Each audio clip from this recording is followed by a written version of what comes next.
Hello there, friends. Today we're going to be solving problems 1A through H from the book Introduction to Topology by Bert Mendelson, 3rd edition. And the problems are fairly simple. They're just truth or false. And since it's the first chapter, this deals with set theory. And so, let's begin. So it says, I wrote this here just out of laziness. For each set A is an element of 2A. This, in case you don't know, as stated in the book, is the set containing all subsets of A. And so this statement A is true. I'll write this as a T over here. It's true because every set is a subset of itself, and so clearly A would be an element of 2A. Now B says A is a subset of the subset of A. This is incorrect. This is false. Because A only contains the elements in A, whatever they may be. You can imagine this as being 1, 2, 3. While this contains subsets of it. So all of its elements are sets, while this isn't necessarily the case. So it has to be false. So now we go on to C. C says that the element containing A is a subset of 2A. This is true. Because this is a set that contains the set A and nothing else. And so its only element is A. A is clearly a subset of the set of all subsets of A. So this is true. Now let's move on to D.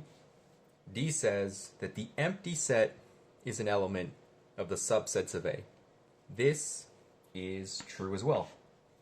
Since the empty set is a subset of all sets, then it's clearly an element of the subset of A. So we'll go on to E. It says that the empty set is a subset of 2A. And funnily enough, this is also true. This is just one of those vacuous truths we allow because to be a subset, your elements in one set need to be contained in the other set. And since the empty set is empty, it automatically passes that condition. So this is true. We'll move on to F. F states there are no members of the set, and the set's down here. In case you can't see it, it's the set containing the empty set. And I sort of gave away the answer in how I stated this. This is false, because this set does contain something, the empty set. This is one of those early questions where they're kind of trying to confuse you, but it's pretty simple. This is an element. Even though the empty set is empty, the set contained within these brackets isn't empty because it has the empty set within it. Let's move on to G. G states that if A is a subset of B, meaning that any element in A is contained in B, then the subsets of A are a subset of B, meaning any subset here is contained here. This is true.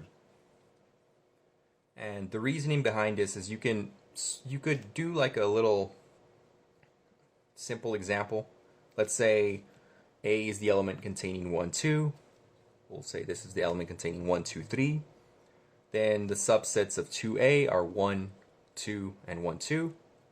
These will also be contained into the subsets of B because it'd be 1, 2, 3.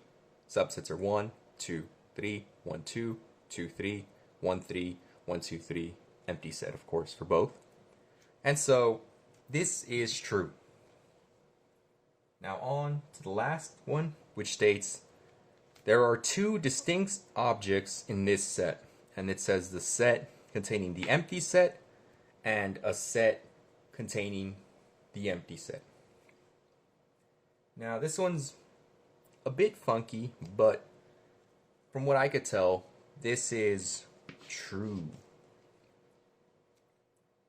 It's another one of those that sort of tries to mess with you a little, but it has two elements. One element being the empty set, and the other one being the set containing the empty set. So that's it for this first problem. If you have any questions, feel free to let me know in the comment section.